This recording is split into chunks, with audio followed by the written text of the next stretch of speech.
What is going on, everybody? And as promised, welcome back to another episode of the Classic Chronicles. And this is a bonus episode. I know you enjoyed my review of After Death earlier today, but now we're going to talk about WWE Crown Jewel. So, WWE Crown Jewel went down this past Saturday afternoon for us in the United States. And Saturday night over there. But from Riyadh, Saudi Arabia, WWE is making the first of two trips over there to Saudi Arabia. And yeah, it was a good show. So starting things off on the kickoff show, there was only one match.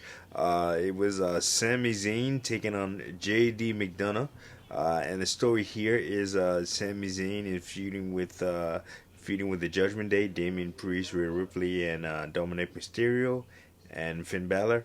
And JD McDonough has a connection to Finn Balor because JD McDonough was trained by Finn Balor back in Ireland, and now that they both made it and are successful, JD McDonough is trying to get back in his trainer and a good friend's graces in order to join the Judgment Day. He wants a spot at with the Judgment Day, and I guess he needs to prove himself against Sami Zayn, who is a huge rival of the Judgment Day.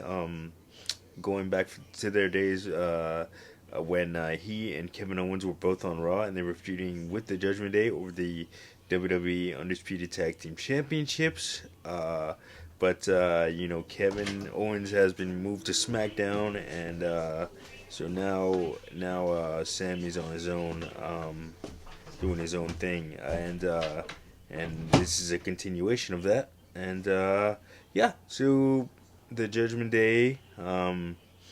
JD McDonough actually came up in a losing effort against Sami Zayn, but that won't be the last of Sami Zayn on this night, and we're gonna get into that a little bit later. But yeah, great opener, fun match.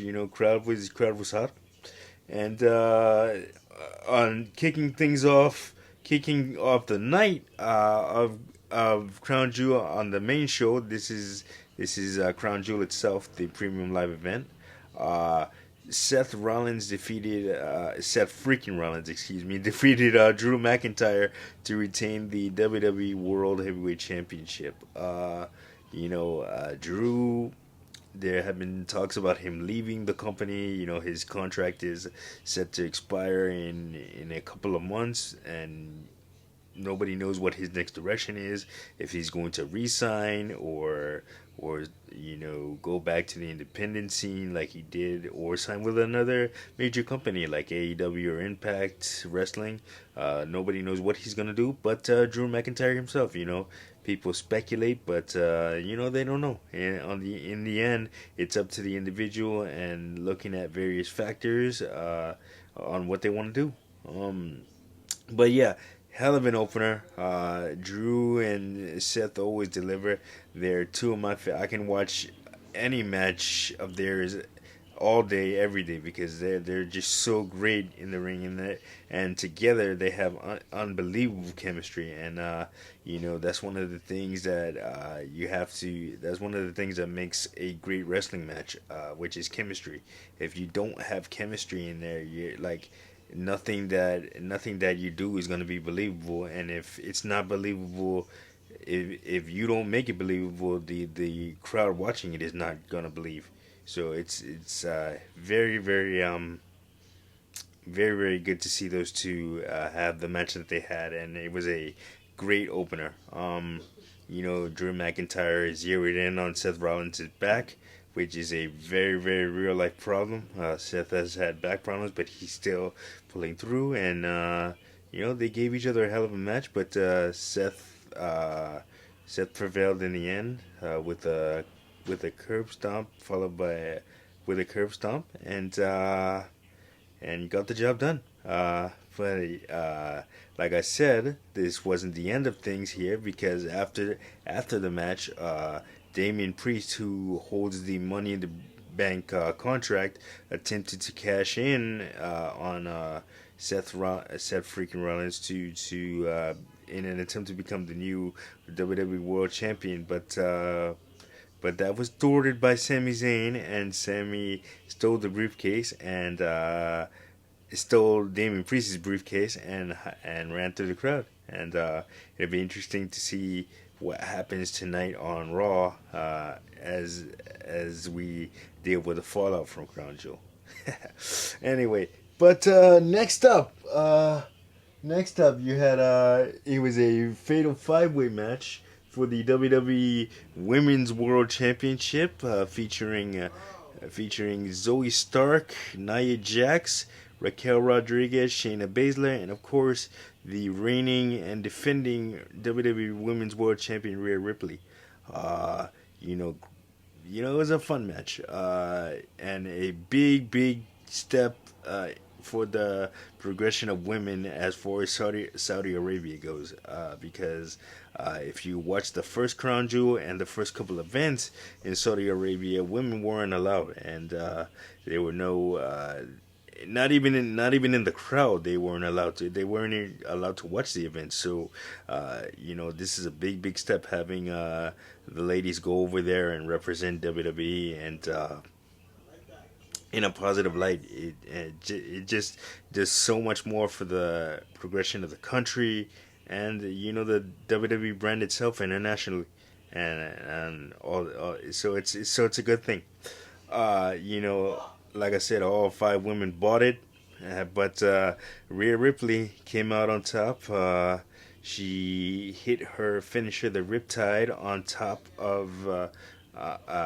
She basically slammed Shayna Baszler on top of Nia Jax, and was able to cover Shayna Baszler to get the win and retain her championship. So that was a pretty great match. Rhea Ripley continues to dominate the women's roster on Raw, and she has been even before she won the championship at WrestleMania 39. So definitely good for her. I love Rhea Ripley, huge fan. Uh, okay, and next up, you had Solo Sikoa taking on John Cena. Now John Cena is in the John Cena was on a run with WWE because he made the switch to full time acting, but since the writer's strike and actor strike is still going on in Hollywood, he came back. He came back home, as he likes to call it, and to occupy his time. And he's been on a hell of a run, feuding with the Bloodline, and helping out LA Knight and stuff like that. But this this match was designed to help elevate Solo Sikoa in his young career. Solo Sikoa is the younger brother of Jimmy and Jey Uso, and he's trying to forge his own path and step out from the shadows of his brother and even his father Rikishi. So yeah, huge showing for Solo Sikoa. He defeated John Cena pretty handedly, and as for John, that's what you want to do. At this stage of his career, he doesn't need the wins and all the accolades.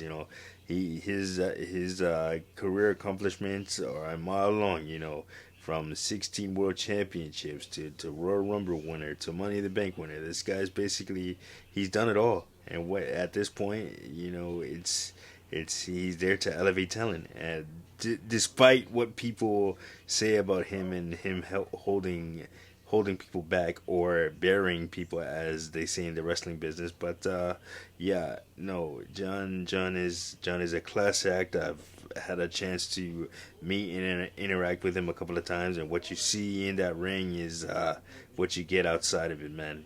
Such a class act, and I'm a huge fan of Solo Sikoa, so that's good to see him, get a huge career win like that.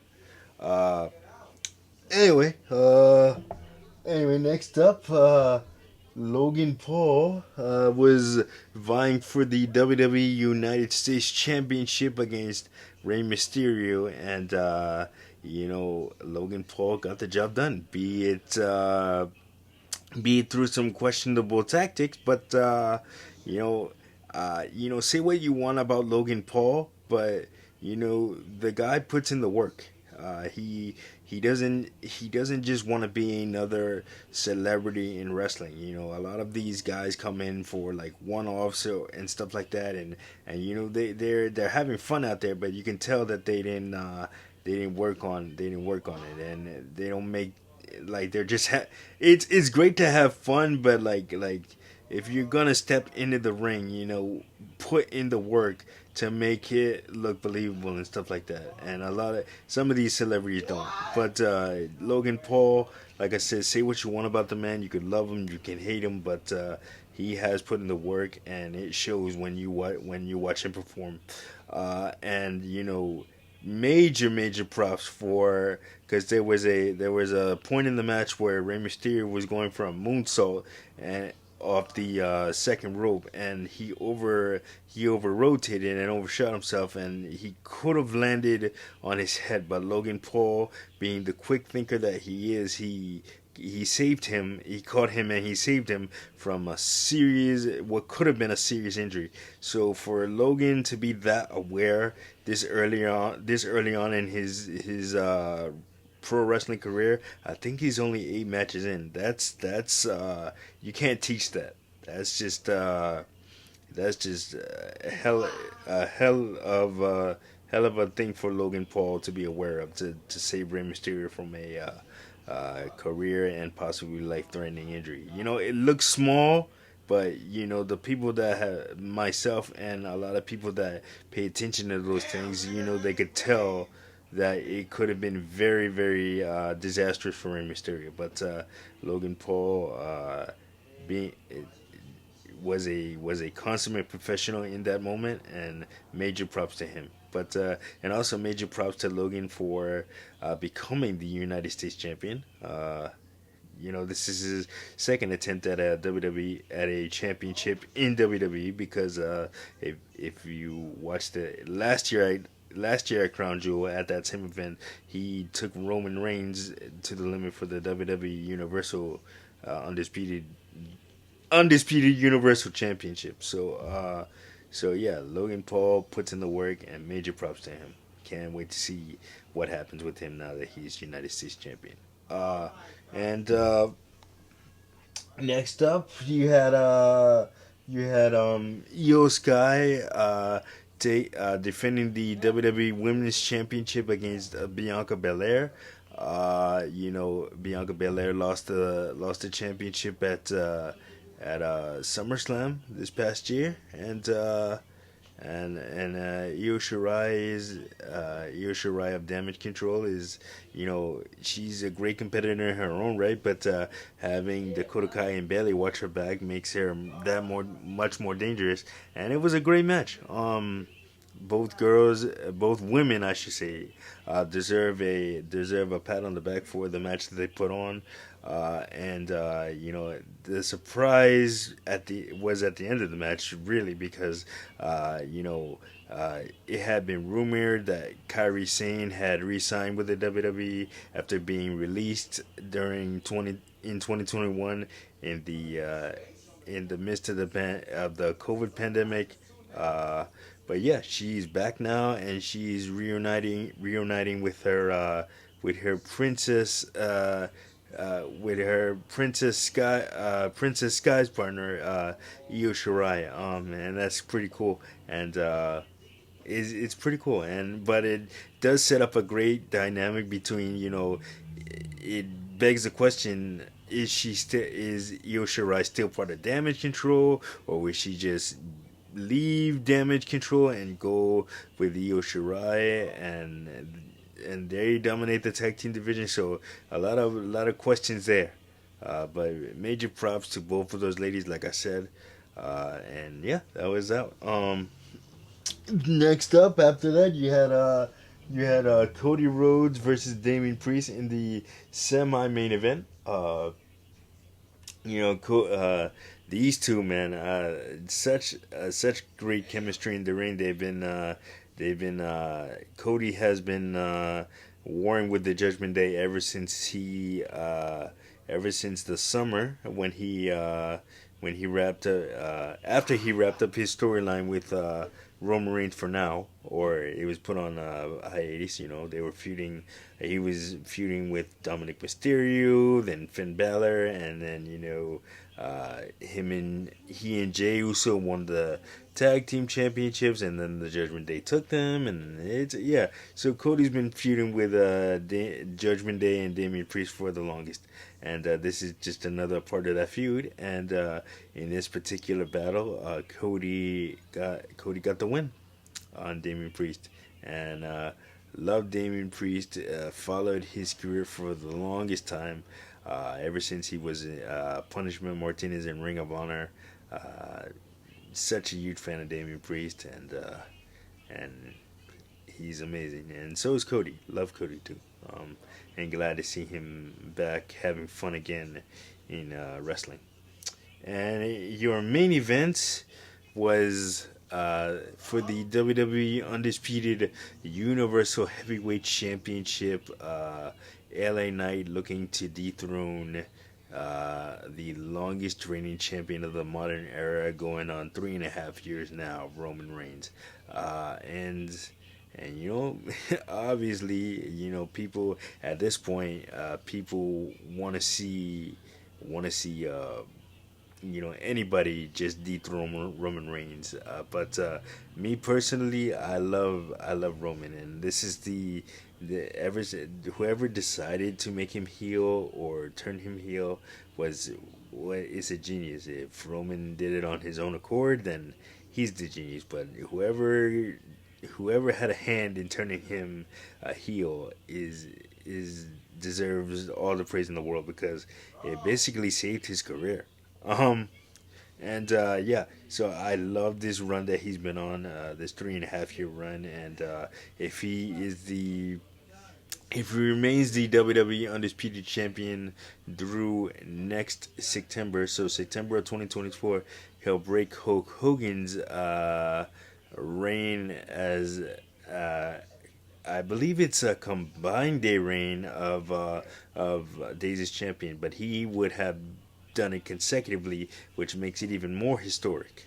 Uh, so yeah, but LA Knight, man, love LA Knight. He's on a this meteoric rise, and being in the game for as long as he's been, and for him to get a huge break in at this point in his career is just great, because the guy can talk, and the guy can wrestle. He backs up everything that he says he's gonna do in the wrestling ring. Uh, on the mic, he backs up everything that he says on the mic in the wrestling ring, which is what you want to do. But yeah, great match between the two. Great main event. Great way to close out the show. But LA Knight, is not gonna get there now, but he eventually will one day, and it's gonna be great to see it, because he's a hell of an entertainer, hell of a professional wrestler. But anyway, that was WWE Crown Jewel. Great show, like I said. Um, you know, and it was just awesome. And Anyway, that's gonna do for this episode of the Classic Chronicles. Like, subscribe, share. Don't forget to hit that notification button so you don't miss a video. And I'll see you guys on the next one. Peace.